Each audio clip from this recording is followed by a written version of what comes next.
Hey there, it's Reba of Team Reba, Remax Metro. I'm kind of doing another little episode of Open House with Team Reba here. Trying to do a little educational piece. Just finished hi Lindsay. I just finished doing a pre-inspection on a property with a client, and it was very interesting. Very interesting. And in fact, so the client had actually gone and looked at this place over the weekend in an open house. And so the two of them, they went in, checked it out, thought it had maybe good bones and the opportunity for renovation over time.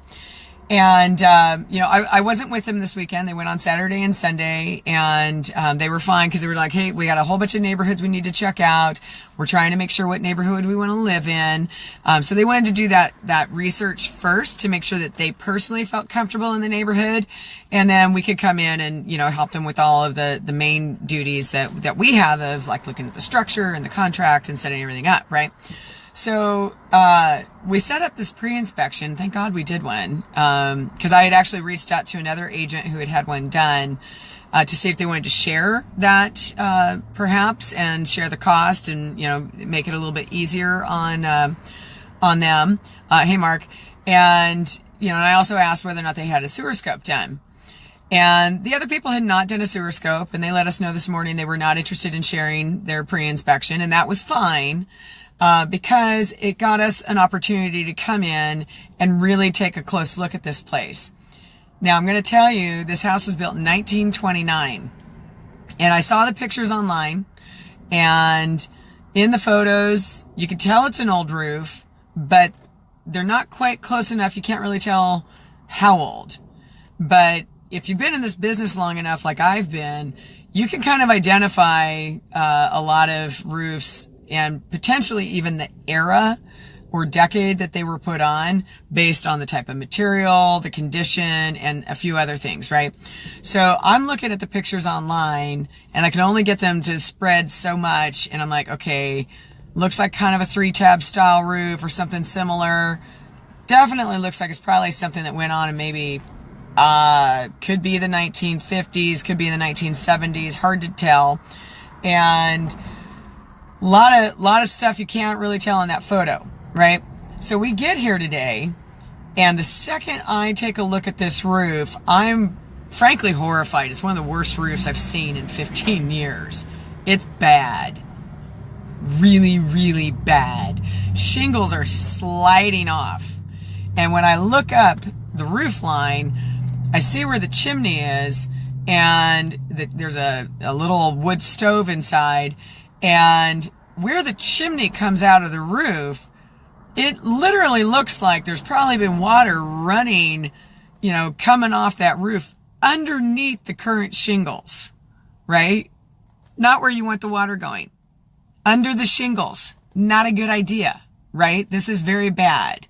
So I'm expecting to go inside and see a lot more damage and wondering, why did my client find this house so interesting, right? So I go inside, and I'm expecting to possibly see water damage. And I don't, but there's a smell.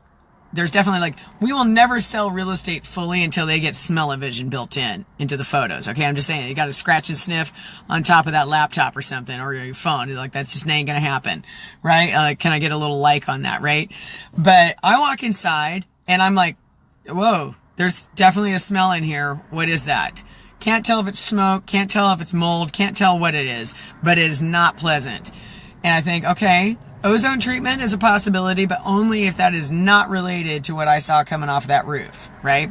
So not only is the shingles bad, and after I'm done with this Facebook Live, guys, I'm going to post 2 photos that I took of the outside of this place. I'm not going to reveal what house it is because they're looking at offers today. Actually, the offers are going in at 3 o'clock today. They're reviewing them at 5.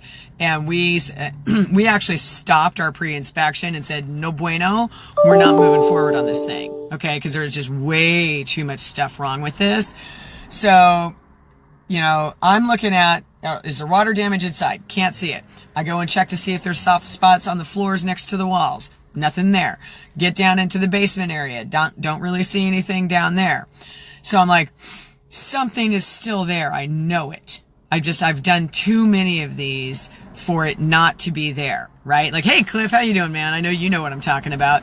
So I end up we have our inspector show up, and she's doing her job, and we're finding some other things. We're pointing it out, like, here's where some water's pooling. There's probably not a French drain. That's why there's water in the basement. We got this, but it's still not the stuff we're seeing from this roof line, right?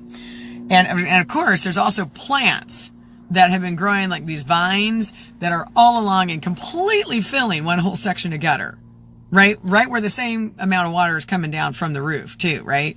And I'm thinking, there's gotta be water in there. There's gotta be, where? I go into the upstairs of the house, I still don't see any water stains. I'm like, something's going on. What is it? Hey, Mark.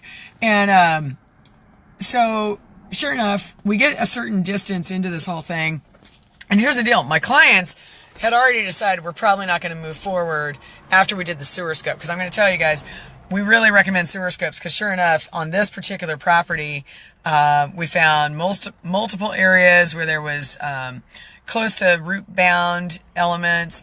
There was at least a couple of different breaks, one of them in a shared portion of the line, one of them in what was on this side of the line. And, that's the stuff you don't see. Like, we joke it's a house colonoscopy and all that, thanks to Aaron Brandstetter and Brevin and his crew who came out from Seattle Sewer Inspection today to do that. And Elena Myers from Inspector Myers, thank you also for being here today. We appreciate you guys. But, so I'm still trying to figure out, hey, Nikki Benson, what's up, DJ Money? We're trying to figure out where's that smell? And where is that water coming from, and how many layers? So I'm asking Elena, I'm like, how many layers is on this roof? I'm like, because I'm looking at it, and here's what I'm thinking. Like, a lot of times you can get away with a couple of layers of composition roof. Hey, and I said, here's what I'm really worried about with this one, because the way it looks and how it's kind of wavy. I'm like, this age of house, I wonder if there's cedar shake under there in 2 layers. And I'll tell you what, guys, I was spot on. I was spot on with my assessment. Now, I'm not an inspector, I'm not a roofer, but I've just seen enough of these that I'm like, holy smokes. Because here's what ends up happening. Elena goes inside the attic space, right? She crawls in, and she's got the client coming in right after her, because he happens to be an architect, one of them is. And so he wants to check it out, right? So he's looking at it. Hey, Jonathan. They get in there, and no joke. So there's this, like, first stripping that cedar shake goes on. So there's the stripping, the first stripping. There's cedar shakes. And then sure enough, there's composition on top of that. 1 or 2 layers. I can't remember now how many. And so much water. The cedar shakes were swollen with water. They're stained, from having been absorbing water for probably decades. And that's why it smells in there. Why you don't see it inside the walls probably, and down in the basement and everything else, is the roof has been acting like a sponge under the composition and just retaining all of that water. And we just had rain. Today is a gorgeous day in Seattle. It is so beautiful outside. In fact, I'm going to put the top down on my car when I'm ready to take off. But it's been raining. It's winter. And now I know why that house smelled so bad. Right? And so I'm so glad we did our pre-inspection. And I'm so glad we did the sewer line, because that's 114 feet of clay pipe. That's the original, mostly original pipe coming out of this thing.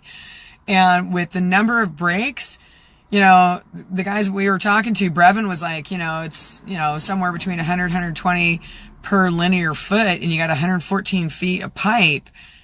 That's not a cheap fix. Some of it was at about 4 feet deep, and then other parts of it were 6.5, where the 2 lines came together in the shared part.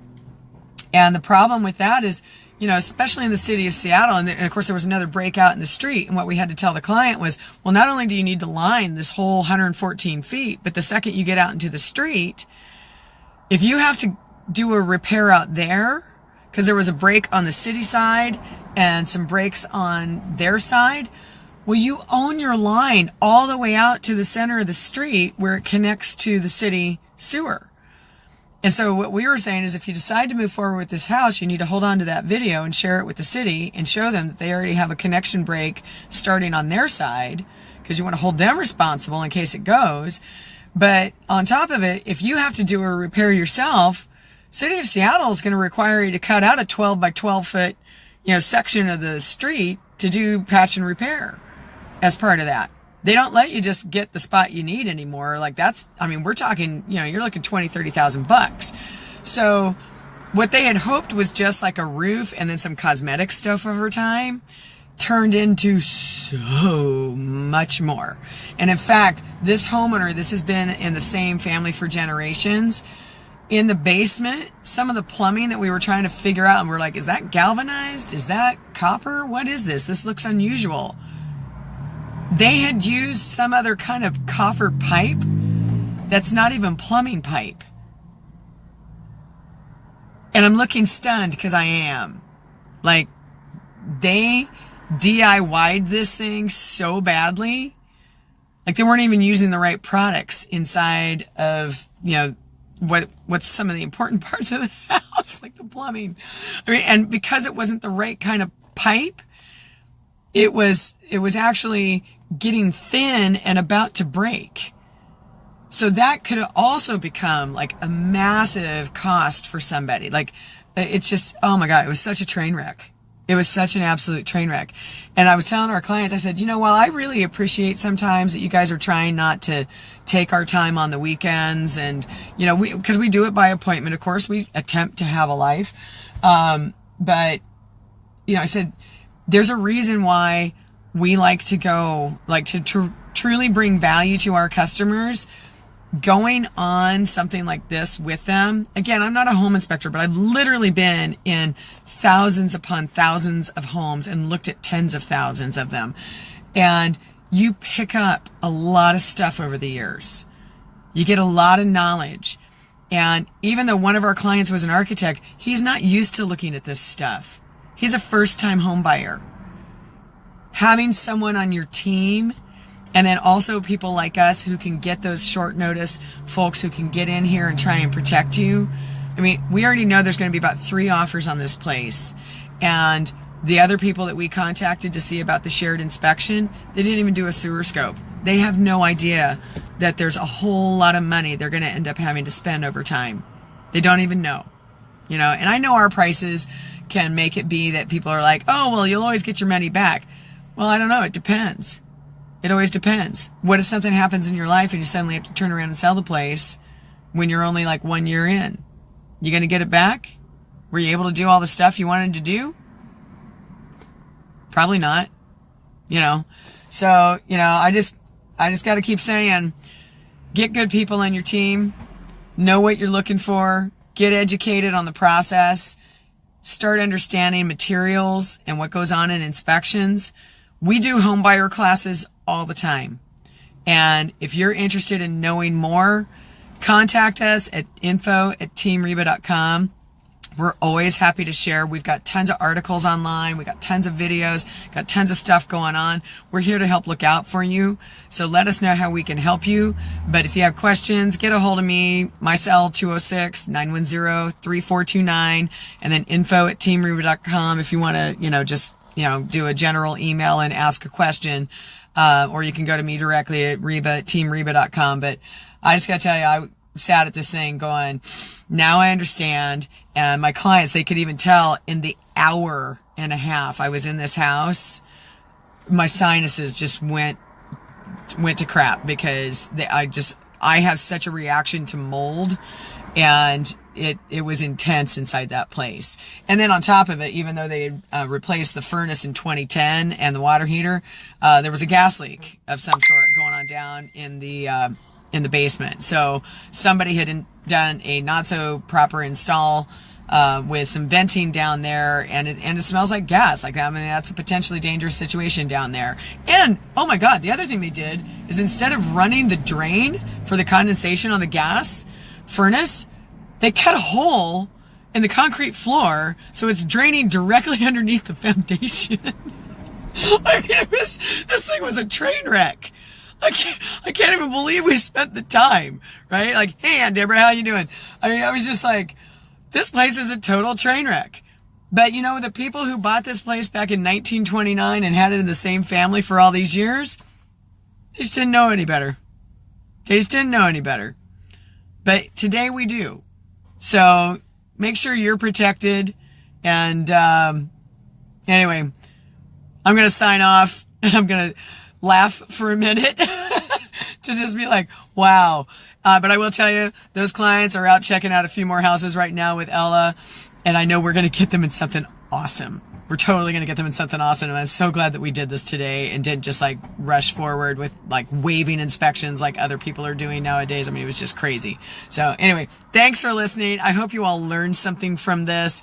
And like I said, let us know if we can help you out in any way. See ya.